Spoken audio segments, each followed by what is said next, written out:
Hi everyone, welcome to the Lighthouse Podcast. My name is Alex Camargo. I'm here with my business partner, Danny Silva.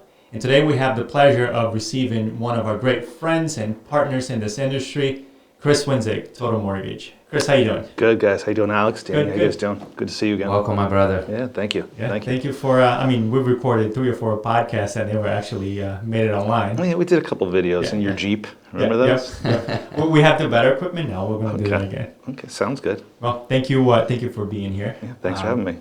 In this crazy time of mortgages, we're happy to have somebody who's been in this business for a long time to give us perspective as to what look forward to in the future. It certainly is crazy.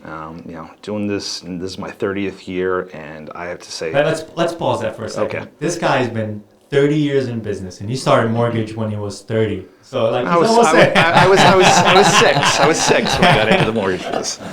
But whatever beauty products you're using, whatever water you're drinking, we want some more of that. Thank my mother for the good genes. Good. So yeah, 30 years in mortgage. But yeah, and it's just a crazy market right now. I mean, coming off of 2 very big years in the mortgage / real estate business, with COVID and everything, rates have been ridiculously low for the last couple of years.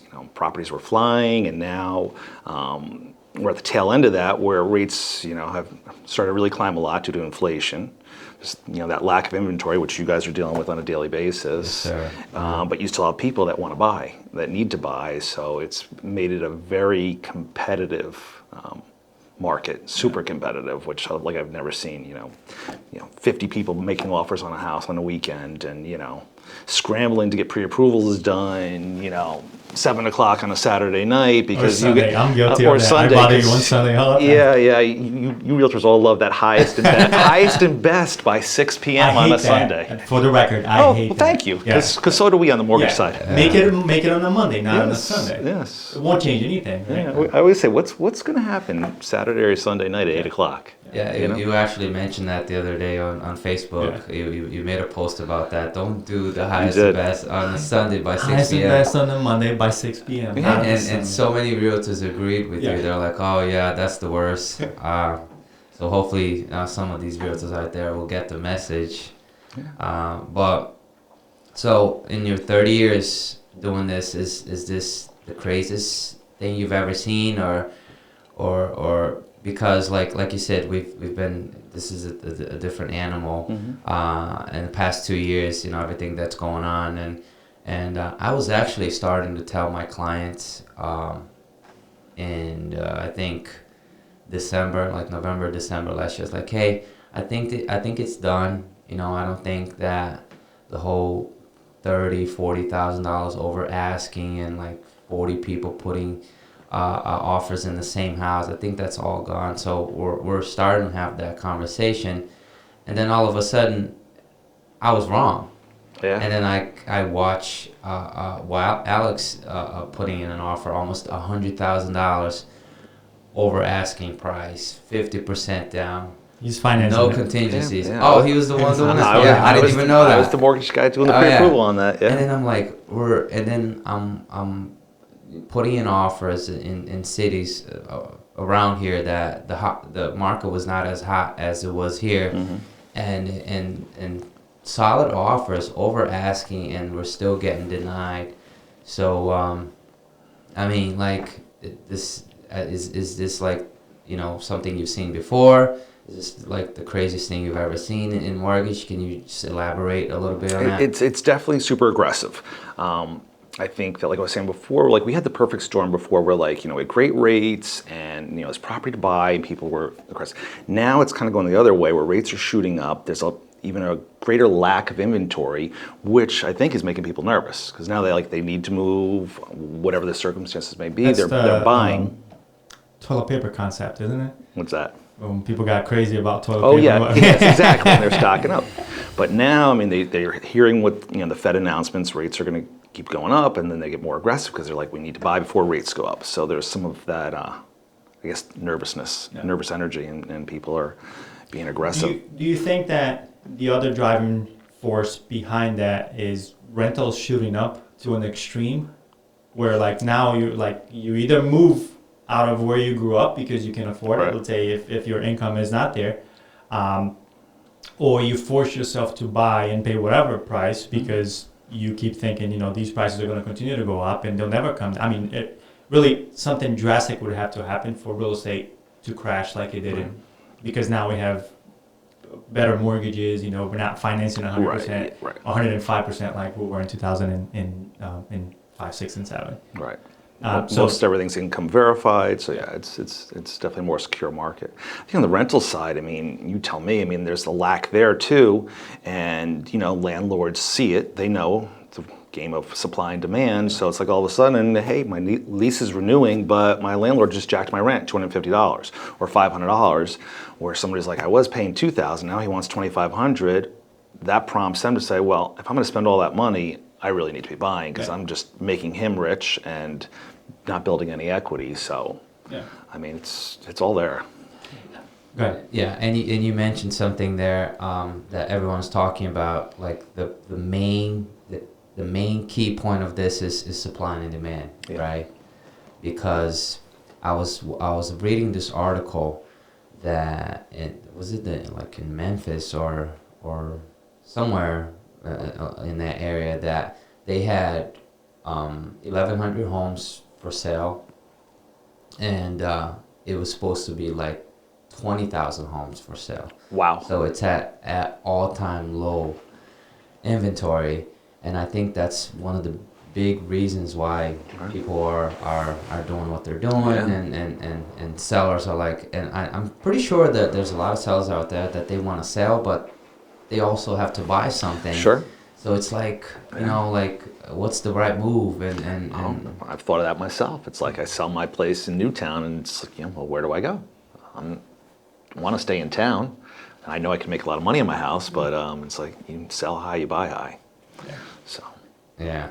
But that works for a lot of people, right? Because if you bought 3, 4, 5 years ago, or even if you bought 2 years ago, you may now have enough equity in your home to put 20% down on, even though it's going to be a more expensive home, but you have 20% down to put on a more expensive home. So your payments won't change that much, because if you bought FHA for the first time 3 years ago, then you put 3.5% down, but you're paying PMI. Right. So when you factor all of those numbers, then you're in good shape for, okay, you're going to pay a little bit more, but you have 20% of equity in the new home. Right. Yeah. Yeah. Tell me one thing. Of course, I was fresh out of high school back then, but how does this market compare to 2003, 4, 5, 6, and 7? All right, from what I remember way back then is, I definitely don't recall the inventory shortage. Mm-hmm. So there was stuff to buy, and that was the big factor. So, so housing prices were obviously much less because there was a lot more supply on the market.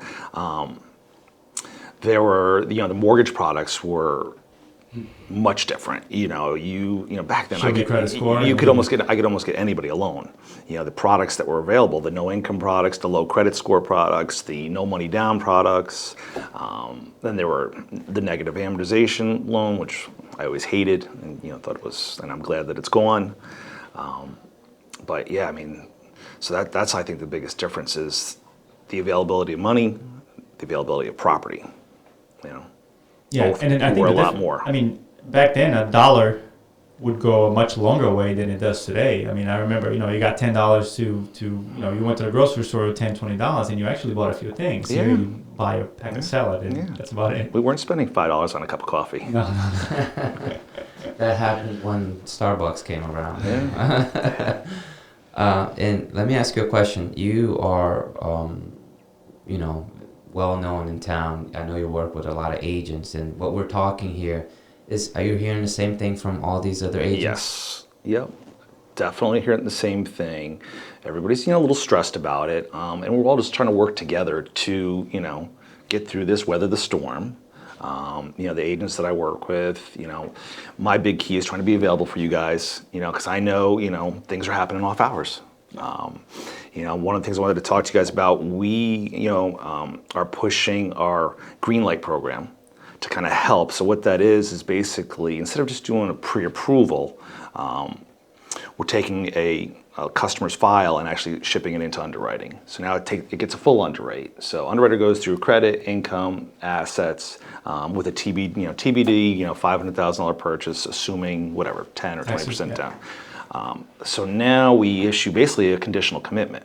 And typically the conditions on it say, purchase contract, appraisal if an appraisal is needed. Sometimes we give an appraisal waiver. We don't need one. Title, homeowner's insurance.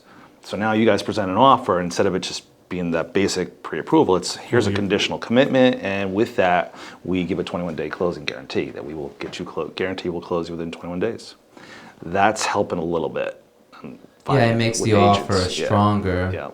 And I really like that idea. It's you guys are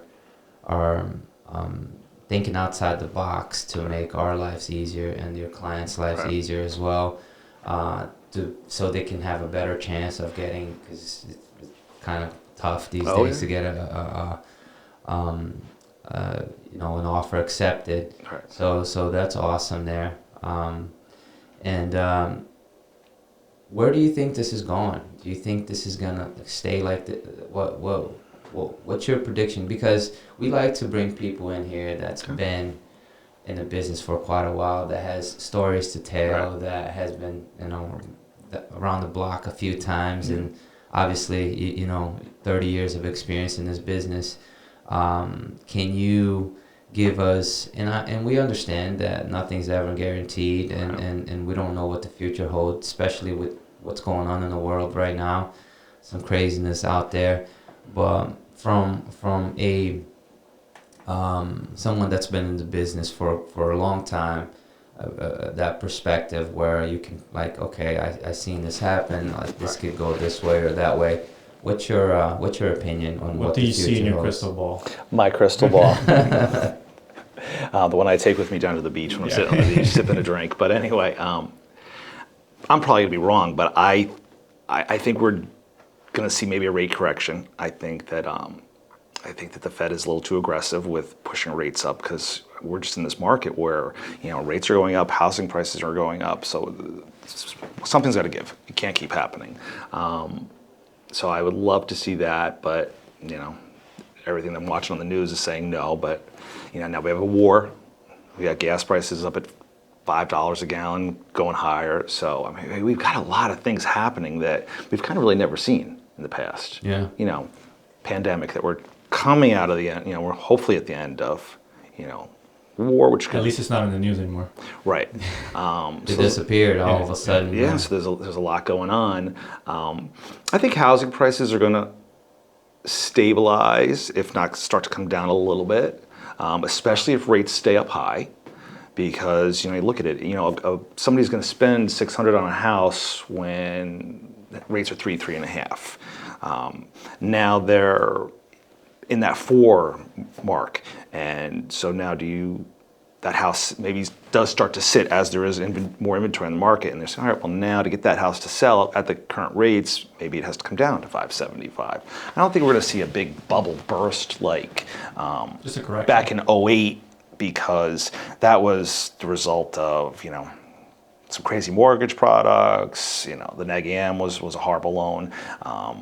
So I don't think we're going to see that kind of where somebody's buying a house for $600 and a month later it's worth $300.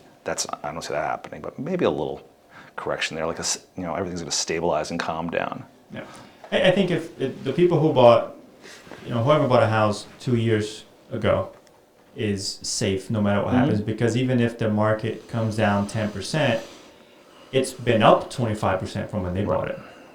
And then we don't know, we continue to have these conversations with our clients all the time, is it safe to buy? For as long as it continues to go up, I think it's safe to buy, because if you buy now and then it continues to go up for the next year and a half, 2 years, and it goes up another 5-10%, then if eventually when it corrects itself, it comes down 10%, then you broke even. You're still in a good place. And then I think real estate, really the problem with real estate or investments is you just can't sell at the wrong time, right? So if you're looking to move out of state and you really want to buy a house for the next 2 years, maybe that's the wrong move, right? Because if you're going to be forced to sell it 2 years from now, you may lose money.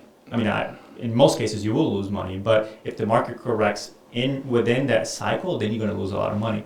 But if you're buying a house now and you're going to stay there with, it's especially if you're buying within this, $500,000 to $800,000 price range in our area, which could be called forever home, then you're going to stay there for 10, 15, 20 years, unless, you get relocated somewhere else or something happens. But well, I mean, real estate has always been a safe investment. I mean, you just got to be able to, ride the storm and, take time, make your mortgage payments. And like when everyone was starting to dump their houses in, the 08 through 010 time frame, and I remember I talked to people and they're just like, oh, my house is upside down. I'm like, your house is upside down on paper. Yeah. If you're continuing to pay your mortgage and you just like work, imagine those people that bombed back then, like if they still had those houses now.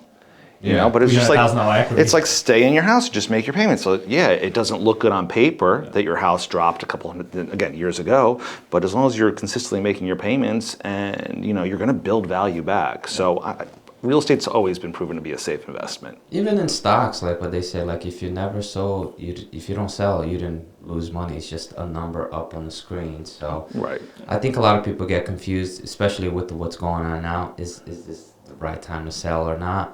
Because we've been through like, okay, these are high times, it's time to sell. But then again, there was no shortage of inventory that they could go,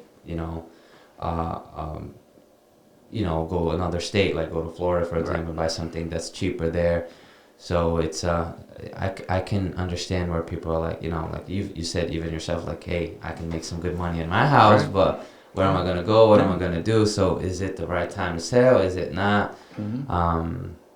But hey, I just want to take the time to thank you for coming in. Yeah, appreciate you guys having me in. Yeah, we didn't really dig in a lot to everything else that goes into with the mortgage process and everything like that. But we are going to leave Chris's information down below here on the link. Great. If you have any questions regarding what he does and we can say that, and I'm sure I speak for Alex as well, that he's been helping us tremendously here. Our clients, and we wouldn't bring someone in that was doing a bad job anyway. Thanks, man. Appreciate it. Make sure, Make sure you don't do a bad job before this video comes out. No bad jobs. You know where to find me. My office is right up the road. Yeah, so before you end, Danny, let's talk about that. So tell us a little bit about who you are and who Total Mortgage is. So, Chris Winzig, I manage the Brookfield branch for Total Mortgage, which we're right up the street on Federal Road.